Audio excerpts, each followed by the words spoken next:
Hello po mga kalingap, welcome back po sa ating channel. Sama natin si Beshi. Yes, siyempre nag-support tayo kay Boss. Thank you, salamat Beshi ha. Tapos si Ryan. At nandito tayo kay Christian ngayon. Yan. Hello po. May dala kami isang sakong bigas para sa inyo. Ilan na lang ang natitirang bigas nyo? Ilang sako pa? Yan na lang? Galing pa sa amin yan? Grand, tagal ha? Dahil na lang bago po mga... Tsaka dalawa lang kayo ni Tristan. Tapos ito, isang sako pa para sa inyo. Nasa si Tristan pala? Nag-alis po. Di mo po sa akin sabi kung saan po makapunta. Anong lakad niya? Nag-chat kasi ako sa kanya, sabi niya may pasok yata siya or practice. Siguro nga po. So ikaw lang nandito ngayon. And nandito tayo ngayon para magbigay ng allowance. Kasi yung last vlog natin, di ba, nung sa puntod ni mama mo, na maraming naiyak, nabasa niyo yung comment, napanood mo? Apo. Halos lahat ng comment doon, lahat sila naiyak, na naluha dahil sa nangyari, di ba, sa nangyari sa inyo. At umiyak din talaga kayo, no? Anong nararamdaman mo ngayon? Masaya ka naman na? Mag-ana. Mag-aana. Anong masasabi mo sa mga naiyak din sa inyo? Huwag po kayong mag-alala po sa amin. Pag-gubutin po namin yung buhay po namin. At salamat sa pag-support rin. Ang daming na-touch, Beshi. Dumalo kasi kami sa puntod ng nanay nila. At sa 3 taon na nakalibing, pangalawang beses pa lang ulit na nakabalik. Kaya naiyak talaga sila. Nakakayak yun bro, kasi na-imagine ko na yung kabuhayan nila. Ang hirap mabuhay na walang magulang. Grabe yung di na pinagdadaanan nila ngayon. Kaya lakasan nyo lang yung loob na makatatag. So, Christian, wala pa rin ba kayong balita or parang connection sa tatay niyo? Wala po. Buhay pa yung dati nila. Kaso matagal na silang parang nag-ibang bahay. Ay ganun, maliit pa kayo. Talagang hindi na nila nakasama. No? Parang hindi nyo na rin nakasama. Lumaki sila na lang talaga at ang nanay nila. Pero kung gusto nyo makausap, gusto nyo rin ba? Ayun naman, basta wala po talagang kontak sa mga kapatid baga po. Wala rin talaga.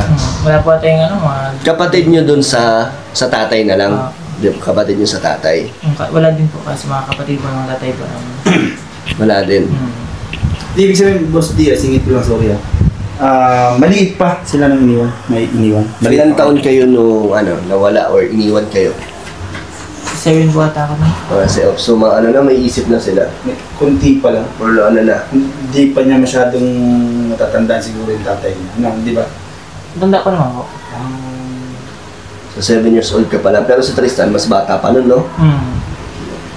Tapos ngayon, sa loob ng ilang taon, wala talaga kayong communication. Hindi na talaga kayo nakita. Wala lang po ata yung yung mga cellphone baga po. Ganun. Walang cellphone? Kaya wala pong mga... Pero nagkaroon kayo ng contact kahit sino sa kanila na may contact sa tatay mo?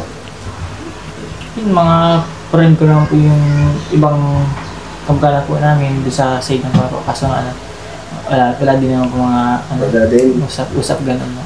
So hindi niya rin nalalapitan? Malay mo, napapanood nung kamag-anak ng tatay mo or nung papa mo may gusto kang sabihin? Wala talaga. Di ba parang dati nasabi nyo na kukunin kayo ng tatay nyo? Nung matagal na yun Or pupunta kayo sa kanila, di ba? Naalala ko lang na ba't hindi natuloy yun? Wala baga pong pera baga po. Pamasahe papunta ron. Pero ngayon hindi na kayo kinukuha. Hindi na po. Tagal na baga po. Yan. So may mga nagtatanong kasi kung nasan yung tatay nyo. May mga nagtatanong sa comment. So ayun po. Saan lugar ba tatay mo? Yung ko po kung saan patribol na sa Manila. Manila.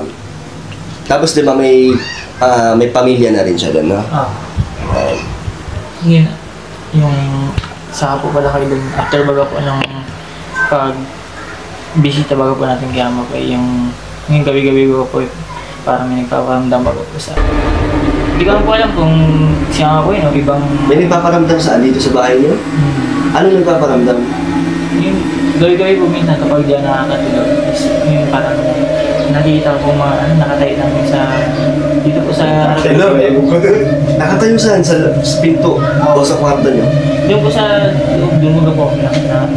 Patay yung ilaw pag natutulog kayo. Pero- So may parang may nararamdaman ka, may nakatayo? Mataas na tao bago po na may... Sino yung tingin mo? Hindi ko alam kung ano... Babae, lalaki?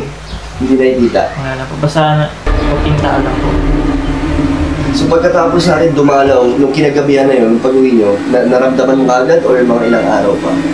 Gabi-gabi po. Gabi-gabi? Hanggang ngayon? Baka nanay nyo yan. Hindi Tingin mo, natatakot ka? Ayun. Natatakot ka? Pero kung nanay mo yun, matatakot ka? Hindi. Kahit nagpaparamdam sa inyo, hindi ka matatakot. Pero feeling mo, Mas gusto ko pa nga po. mas gusto mo. Pero nangyari ba dati, Christian, nung bago pa lang yung mama nyo nawala?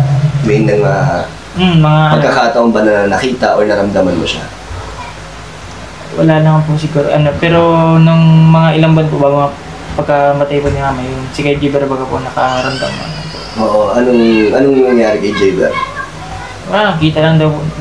Di ba po tayo, Di ba to ganito? Di ba to napapaayos si Kalinga Prab? Tapos, di ba kasi si Jaber natutulog sa inyo? Oo, nagbabantay po. Oo, nangyari. Tapos ano nangyari? Yun, nakakita daw po yung siya, po. Yung lang, normal lang baga mo nakikita. Tapos yung baga taso nun, hindi na po nagkabalik kay Giver. Nagparamdam kay Jaber. Ba't kaya kay Jaber nagpakita si mama mo? Kasi di ba, may tiwala naman si mama mo na siya yung mag-ano sa inyo, gagabay. Oo, parang So, gano'n pong papayawadig po yun parang gabay. Kaso di na bumalik si Jaber. Pero nandito, Natakot tuloy lang. pa rin ang po ina. Oo, natakot lang. So, Beshi, pagkatapos doon ng dalaw namin sa nanay niya, gabi-gabi may nagpaparang. Ano ginagawa bukod dun sa nakikita mo gabi-gabi? Ano pang mga, na nararamdaman nyo? Pati ba sa Tristan? Alam din niya, nararamdaman din ni Tristan niya. Siguro po, kasi hindi na po sa akin sinasabi ko. Ngayon, So, kung ano naman po nararamdaman, siyasarili naman. May oras ba yan na tuwing nararamdaman nyo? Or iba-iba? Alam ko tuwing gabi lang po kaya solo po dito sa bahay. Parang ganun po. May mga negative energy ba? Oh, grabe, parang mabigat. Grabe, baka may ibang sumunod sa inyo dito. So, tingin ko po sa may sila. Hindi sila hindi nagpaparamdam. Pero may naaamoy kayong kakaibang amoy, kabango. Hindi na may mga something bang ganun sa inyo. May mga iba kayo na amoy. Amoy like sa kandila ba po? Wala. Totoo yun, boss. Kasi na-experience ko din yan nung matay yung nanay ko. Kahit baga po magawa ng Amoy isang pagita, meron doon. Or mga bulaklak. Mga bulaklak. May bulaklak. Meron yan. Sa'yo, Beshi, anong karanasan mo dyan? Sa akin naman kasi bunso mura ako. Yung mama talaga ako. Nung nawala niya si mama, alam mo siya napapanaginipan. Kahit ngayon, may part talagang ko siya, namimiss ko na rin yung mama ko eh. Ilan taon na ba, Beshi, simula nung nawala ang nanay mo? Yung nanay ko, 20, siguro mga 8 Matagal. years na. 8 years na, Oo. tagal na rin. Pero hanggang ngayon, namimiss mo pa? Namimiss ko yun kasi bunso ako, makimama ko eh. Tunay to boss na nangyari sa akin na nagpapakita siya sa akin lalo na kapag yung malapit na mag-anniversary, papakita siya sa akin sa panaginip. Anong nakikita mo, Beshi? Anong ginagawa? Pero hindi siya yung totaling mukhang-mukha niya, no? Parang boses niya lang na kumusta na ako. Kinukumusta niya talaga ako kasi sabi niya, parang pahiwatig niya sa akin na dalawin ko siya. Na lagyan ko siya ng tiligan siya ng kandila. Lalo ng birthday niya, hindi ako nakapunta. So, nagparamdam? Oo. Nung birthday niya, hindi ako, ngayon babawi ako kasi December ang birthday niya, December 5. Tapos yung tatay ko din, din sa akin sa panaginip. Puro lagi siya sa panaginip, pero hindi siya yung mukha. Ang birthday kasi naman is October 5, last lang. Kung nakapunta ka? Hindi kasi malayo yun. Ay, Laguna. Sa busy ba dito kayo yan? So, nagparamdam. Nagparamdam din siya. Tapos boss yung ito bagong experience ko lang. Hindi ito sa parents ko. After nung live namin to nila Kalinga Prab. Live saan? Live selling. Oh. Na last. Ang kasama ko nun is sila Krista pag live selling namin. After noon, nag-uwian na kami. Naka-tricycle ako. Mga alas 12 na yan, no? Oo. Di ba? Mga alas 12. May bato. May bato, tapos may mga katambak. May irrigation yun eh, madilim talaga. So solid na madilim siya. Talagang pagliko ko, may nakita akong maputi. Nakaputi. Saan ba tatayo yun doon, irrigation yun, tubig yun, sa taas. Pag ganyan ko, boss, paglingon ko, andyan yung malaking bato, muntik na ako accident. Pero walang tao. Walang tao pa, pero natakot ako, pero binaba ko siya. Binaba mo ba? Binaba ko yun, hindi ako binaba ko yun, tinignan ko talaga, tapos tinapon ko yung bato kasi inisip ko baka may ma-accident. Pero nung tinignan mo siya, nandun pa rin siya. Hindi, wala nang maputi. Kaya tinignan ko talaga, naka-spot akong ganyan. Hindi ko lang naisip na i-video siya. Ang ginawa ko lang is pinicture ko lang, na-delete ko na yung picture. Nung pinicture mo, anong nakita mo? Bato. Bato lang? Yung mga bato siyang madami, tambak na bato. Pero nung habang nag-drive ka, may nakita ka May nakita talaga ako kasi nang ganyan ako. Kasi ang kasi pag nag-drive ako, left and right lagi ako niya tumitingin. Pag ganyan ko kasi yung tricycle ko, may buto sa pag ganyan ko, gumanon ako. Nakatakot. Gumanon ako, totoo yun ba sa? Tatayo ang malayibo ko. Oo. Nung sa pagligo ko ganyan, sabi mo na puti. Parang yung mukha niya is Basta nakita mo ng korteng tao. Oo, korting tao, boss. Ang tinaka ko siya taas. Bakit nasa taas siya irrigation tubig yun? Pag lingon ko ganyan, andyan na yung bato. Ano, boss? Siguro parang gusto niya akong Ma-aksidente, no? Oo. Tapos ma-aksidente doon. Tapos, buti na itukod ko, boss. Malakas yung fighting spirit ko kasi nga, pag ano ko, di gumanon yung tricycle, oh. Gumanon yung tricycle. Hindi naman tumaob. Muntik na, kung hindi ko na nabawi. Kung tumaob yun, madadali ka. Ay, dali ako, boss. Tapos may yung bang, alam mo yun sa may irrigation, yung bakal na pag ganun. Grabe. Tama ako doon yung ulo ko. So parang tinakot ka para ma-aksidente. Oo, no? tapos pero ang nangyari nga, boss, hindi, takot ako na nilabanan ko yung takot. So inintoan mo siya. Pinintuan ko siya. Buti hindi mo minura. Ay, nagmura ako. Hindi ka natakot na baka sundan ka or anong mangyari. Di ko din nga alam. Tapos nung after nun, alam yun ng mga viewers ko, nag-live ako nun. Pininto mo. Pininto ko sa kanila. Grabe. Totoo yun na, kaya yun dito sa mga kapanood ko, dito, alam nila na nagsasabi ako ng totoo na naka-experience ako ng gano'n. So ano yan? Madilim talaga yun. Madilim, boss. Madilim. Eh, siyempre baga may ilaw, baga lakas ng tricycle ng ilaw ko. Binaba ko siya, hindi ako natakot doon. Kasi nga, inisip ko baka may mga aksidenteng iba eh.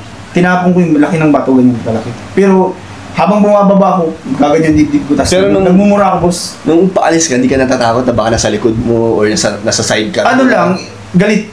Nangibabaw yung galit. Kasi ma-aksidente ka. Na-aksidente ako, tapos yung takot na wala sa akin. Nagalit ka. Galit na galit ako. So, ganun pala, Beshi, para mawala yung takot, ipalit mo ng galit. Oo, kasi nag-iirinit tong ganyan. Nag-iirinit to. Tapos, inom ako agad ng tubig. Tapos ang sabi nila, nung mga viewers ko, may mga sinabi sila sa akin nung dapat hindi ka muna niya pumasok ng bahay. Baka sundan ka? Oo, dapat na niya nagtapon ako ng asin. Dapat daw na parang pagpag.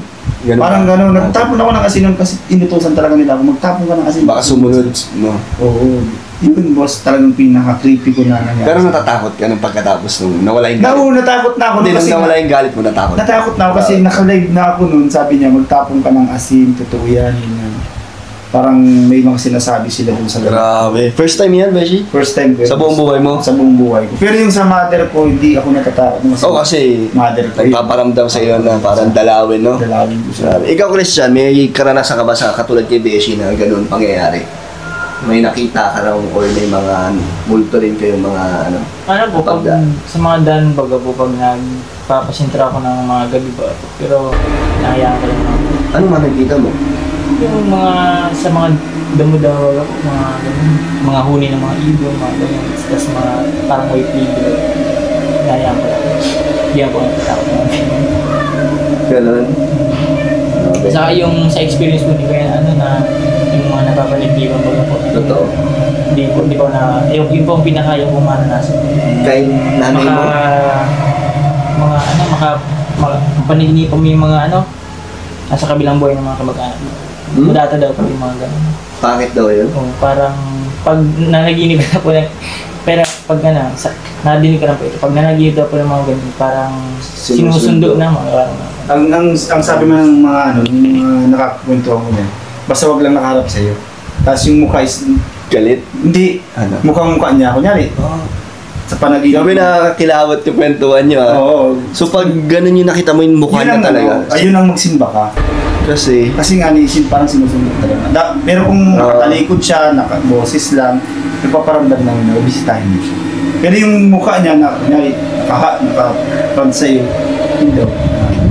Grabe. Sa'yo, kahit si mama mo, hindi mo nakikita sa panaginip mo? Ayaw naman niya makita kasi naka-front sa kanya eh. Hindi ba talaga? Pero nagparamdam sa panaginip na naririnig mo yung boses? Wala ba? Wala din? Nakapagilap ko lang po yung mga time na bago. Mga alaala niyo. Oo. Kasi bago ka siguro matulog, iniisip mo, no? Kaya nadala mo sa panaginip mo, ganun yun. Ako, beshi, wala akong karanasan pa sa ganyan. At ayoko din, kasi nakakatakot eh. Hindi ko rin alam anong mangyayari. Pero meron kami ni Jenning nakaraang nagta-travel kami pabalik ng Daet. Nag-bypass kami, sobrang dilim. Si Jenny nagda-drive nun. Natutulog ako. Nagising ako kasi ginigising niya ako. Parang na siya. Maputla na. Iba na yung niya. Iba na yung aura niya. Iba na yung itsura niya na parang nagda-drive na lang siya ng hindi mo siya makausap. Tapos tinatanong ko siya ano nangyari, hindi siya sumasagot. Tapos, as in, pinalagpas niya lang ng bypass road, huminto siya sa gas station. Bigla na lang siya umiyak. Si Jenny, kasi nga daw may tumawid na yun nga, nakaputi din daw. Na, first time na rin yun, na-shock siya. Habang habang nag-drive siya, habang nandun kami kasi madilim eh, wala talaga mga poste. Lang siya, hindi mo makausap. Tataka nga ako, ba't di siya sumasagot? Or baka alam ko, inaantok na siya. Tapos yun, bigla siyang umiyak nga pagka-park niya. May dumaan. Sa pwede yun nangyari, totoo yun, boss, naniniwala ako. May tumatawid bigla. Kasi yung experience ng kapatid kong kakwentuhan natin kanina, yung kinasal. Oo. Marami siyang experience dyan sa daan na totoong nangyayari, boss. Lalo na dyan sa... Takot? sa yung IMI ba yun? Saan yun? IMI, yung palusong dyan ng mga ba, di ba mayroong isang sigsag, di ba yung mga truck dito na daan sa baba? Okay. Doon, Oo. ang dami daw niya doon experience. Doon sa daanan ng truck. Oo. Kasi siguro mga namatay yun doon. Namatay doon. Talagang, ito, i-short, ko lang, kwento niya to eh, na i-share sa amin. Na gusto ko rin na ganun kwento eh. Kasi yung kaibigan niya, fresh na fresh, lumusong yung truck doon na nabangga. So, kaibigan niya yun, truck driver niya. Siyempre, hindi siya nakapunta sa punto. Doon siya nagpunta mismo sa na aksidente yan. Alam mo na yung nangyari, boss? Nung pagsakay nila ng truck, ang lamig daw ng sasakyan. Tapos, amoy isang paligna. Ang ginawa niya, siyempre, alam niya, tumayo yung balahibo niya. Pero matapang yan, matapang na tao. Ang ginawa niya, buddy, huwag mo na, sabi niya, kung andito ka man, samahan mo na lang ako sa mabuting Grabe. Oo, boss. Tapos nung paglampas nila dun sa na-aksidentahan nila, takot na nga yung kasama niya eh, kasi naramdaman din eh. Ang lamig daw, tapos ang bango. Kasama nila. Oo. Sabi niya, ang tawagan kasi nila, buddy, kasi mga buddy sila eh. Buddy, ang lamig ba? Bakit ganito? Pero wala naman tayong aircon. May electric fan sila, pero hindi naman ganyan. Pero iba yung lamig. Iba yung lamig nila, saka ang bango daw. Kaya nakiusap sila. Nakiusap sila na, buddy, kung nandito ka man, samahan mo, gabayan mo na lang kami sa daan, hindi kami ma-accident. Tapos paglampas sila dun sa na-accident, wala kami. So, parang ginabayan. Kaya kilabot. totoo yun, Balahibo. gusto yung magkukwento ng dire-diretso, mas makikilabutan ka. Kasi ang dami niyang experience. Grabe. So mga driver talaga na mga malalayong lugar, maraming karanasan sa ganyan, no? Sa ganyan. Ikaw, Christian, may share ka pa? Si Ryan kaya, kasi pambuhan to eh. Di ba mga liblib na lugar dito si Meron Ryan? din niya na experience kaso naka-live nakaangkas sa kanya. Kaso hubad. Joke. Live. Live. Cut! Kakat ko ba yun? Wag na. Wag. So, ikaw, Ryan, meron ka? May share? Sa lugar niyo, wala? Di ba marami din sa inyo mga... Pero wala pa akong na Ikaw sa sarili mo, wala pa. Grabe. Usapang pala tayo dito, mga nakakatakot. Nakakatakot. Sakto November 1 na. May share ka pa ba? Si Tristan kaya? May mga naikwento pa sa'yo? Meron pa naman po akong mga isis. Sige nga, share mo nga sa mga viewers natin. Baka kinikilabutan na rin yung mga yan. Bago pa ako naka-experience ng mga ganito, mga marumol na to, pero nung bata pa po talaga ako, ang na-experience ko mga aswang. Aswang? Ano pinagkaiba ng aswang sa multo?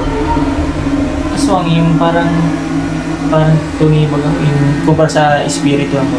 Ang aswang, ano rin yan? Tao talaga. Tao din yan. Parang mga manananggal, gano'n. O, anong Yun po yung lagi ko na experience sa bata. Nung bago ko kami dito magtira po sa site, yung kapitbahay po talaga namin sila Michael. Hindi bago bata, wala po din kila Michael. Sino Michael? Yung may sakit bago ko. Okay, yung scout nyo.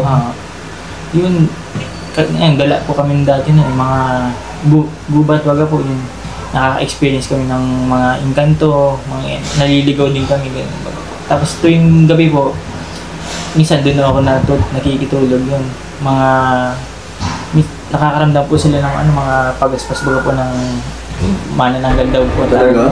Pero may nakita ka talaga na sa sarili mo mga mata, meron. Madilim po talaga yun, pero nahawakan ko po.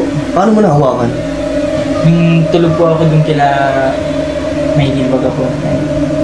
Yun, tas parang may kinakapa po ako nung gamit po. Madilim nun. Madilim. Nakapa ko po ito. Kamay po na. Yung ako pong matatawag na aswang po, para pag-ako po ng kamay ay malamig po yung kamay, tas mahaba yung daliri. Oo. Daliri po yung mahaba. Daliri. Tapos ano bang mga ano mo na nakapa mo? Kamay lang. Kamay lang po talaga. Tapos, Pagkataas ang ko ginawa yun, mo? nagkatalbog po talaga ako. Nagtalokbong. Paano umalis na siya? May narinig ka kung paano siya umalis? Wala po, di. Hello? Biglang pigilit ko pong matulog kahit di po natutulog. Hindi, syempre pakiramdam mo nasa tabi mo lang siya, di ba? Buti hindi ka na nagsisisigaw, natakot. Hindi po. Hindi ko nagawa po yung mga ganyan po. Sabi, Sa tahimik lang po talaga. Kininto ko na po sa kinaumaga. Oo. Ano sabi? Baka kamay lang nila yun nung kasama mo. Hindi daw. Wala daw po silang ganung kahabang daliri. Grabe, siya. Totoo pala yun sa mga probinsya, no? Tapos yung yung kuya baga po niya may sakit baga po. Yung minsan, isang gabi po ako din na natulog. Yung parang binantayin ko baga po. Yung nakakaramdam ko kami, parang inaaswang baga po. Siguro pag may sakit baga po, inaaswang. Tapos yun parang, yun sinigaw-sigaw ng kuya baga po. Kahit na may sakit ay parang binugaw pa rin baga po. Pinaalis. Natakot naman. Pag minumura-mura po, tapos hindi ka napapagita ng siya. Natakot ka? Ano po, maalis natin. Kasi pag the more na natatakot ka, mas tatakutin ka, no? Grabe. So, ako, wala akong masishare na mga ganyan, beshi. Pero meron akong mga karanasan. Alam mo yung sleep paralysis? Yun yung kadalasan ko ng mga nangyayari sa akin. Yung natutulog ka na gising na yung diwa mo, parang nakikita mo na yung paligid mo. Bangungot ba yun? Di ko alam, basta sleep paralysis. Yung gising yung diwa mo, pero hindi mo magalaw yung buong katawan mo. Yung gusto mong gumising, gusto mong buwang, pero hindi mo magawa. Tapos, mabigat mabigat yung pakiramdam mo nun, mabigat yung dibdib mo. Tapos, like, aware, yung utak mo gising na nakikita mo yung paligid mo, pero parang ilang beses kang gugustuhin mong magising nang magising hanggang sa, yung totoong gising ka na. Kasi, parang nananaginip lang na marami kang nakikita o nararamdaman na akala mo may nakadagan sa'yo. Tapos negative yung paligid mo yung energy, parang madilim. Tapos akala mo gising ka na, akala ko gising na ako ng ilang beses, pero hindi pa pala. Tapos hanggang sa gusto ko parang gusto kong magising na. Yun, ilang beses yun. Siguro sa kwarto daw yun or sa lugar. Pag ganun. Sa akin din experience ko din yan, boss. Kasi natakot? ang ng lahi namin parang ganun, lahing bangutin. Ang sa akin naman, lagi yan sa akin. Kaya, pag ako alam ko na, pag binabangungot na ako, parang sumisilip na ito sa isip ko. Pag nakikita ko ng madilim siya, tapos may point na lang yung liwanag. Gumigising ka. Bangungot to, alam ko na to. Tapos pag may nakikita na parang ang laking tao na nakatingin, yung mukha niya parang nandito. Sabi ko bangungot to. Kaya ang ginagawa ko, nagre-relax ako. Oo nga, kasi nakokontrol mo yung nararamdaman mo, no? Kasi pag umiglas ka, wala. Pag gusto mong pumalag, wala. Tapos pinipilit ko parang feeling ko sumisigaw ako doon sa pero wala akong nangyayari. Pinipilit ko lumabas ng kwarto, pero ang bigat, parang may pumipigil. Pero wala, nakahiga ka lang naman, no? Ang sa akin, ang ginagawa ko, kasi lagi yung nangyayari sa akin. Madalas talaga, ang ginagawa ko, kinakagat ko ng dila ko. Para magising ka? Kinakagat ko na yan. Tapos, yung dinadanda ko to. Pag naigalaw mo to, diretso na lahat yan. Yes, basta... Tapos, ang bago ako matulog talaga is nag-pray ako. yun na yung pinaka natandaan ko sa magulang, pray ka palagi. Kasi nga, one time noon na ano nila ako na nagang-ugong lang ako. Gumagano ako. Oo. Kaya ang ginawa sa akin, sinampal nila ako. Nagising ka. Tapos yun, gumanon ako, parang, tapos pagod na pagod ako. Hinihingal Tapos ka. nag-iyak no? ako nun. No? Grabe. So, Grabe yung mga grabe yung mga kwentuhan natin dito. Hindi ako yan namatay. Oo? Anong paano? Hindi nung nagising? Ba't ano siya? Bago siya matulog, ano? Parang ano pa? Ano pa yun eh? Parang kapambuhan yun. Parang, ang atiglan niya pa. Parang naglalaro kami basketball. Tapos pagka umaga, di ako nagising. Hindi lang Ay, sobrang pagod. Baka sa... Hindi na. Atake sa puso diretso. Bango talaga. Kasi, nagano, Itulog. Tapos pag ano ba, pagka umaga, Grabe. Ano din kasi daw, isa din daw yung nakakapabangungot yung sobrang pagod, sobrang pag-iisip. Tsaka pag ano, busog daw. Tapos busog. Busog. Kasi hindi nga nakaka-buwelo yung Ano, parang nagbabara. Hindi natin masabi din kung kailan nakakatakot to. Nakakatakot yung Takot makita yung mga natin. ganun. Kala ko ba magbibigay ka ng blessing? Ako nga, hindi ka na. Ay, sa ganito lang. Magbigay na tayo ng blessing dito. Ayan, magbibigay na po tayo ng blessings po. Cut mo na yung boss di at nakakatakot yung mabito natin. Kaya nga eh, pero feeling ko sakto siya sa ano, boss?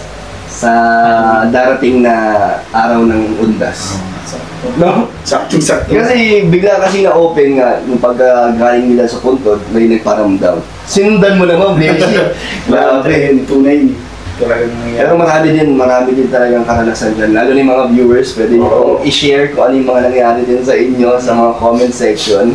Pero ito po, may nagbigay sa inyo, Christian Tristan, galing kay Ate Tessie ng 10,000.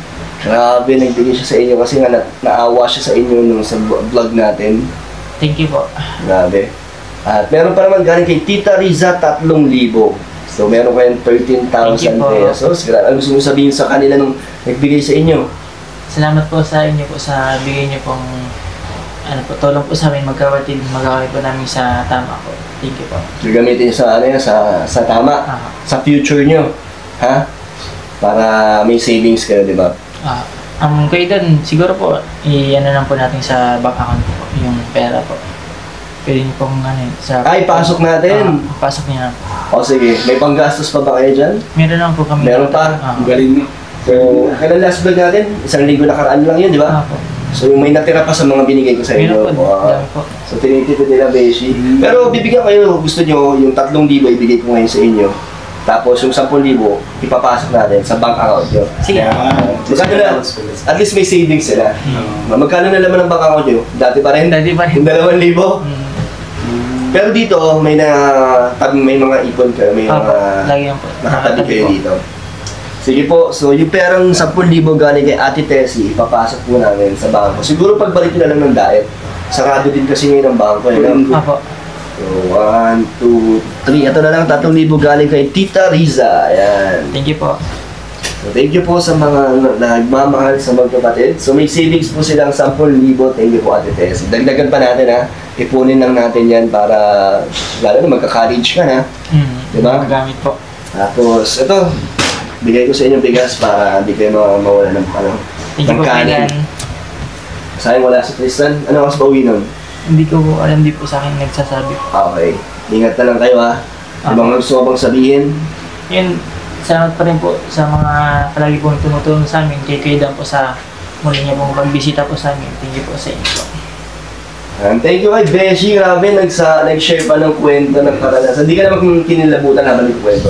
Hindi ba bumalik yung tao mo? Bumalik yung ano yun.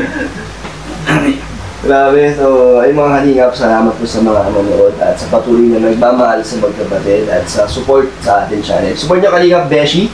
Grabe, masipag mag-charity, ang dami ng beneficiary yan.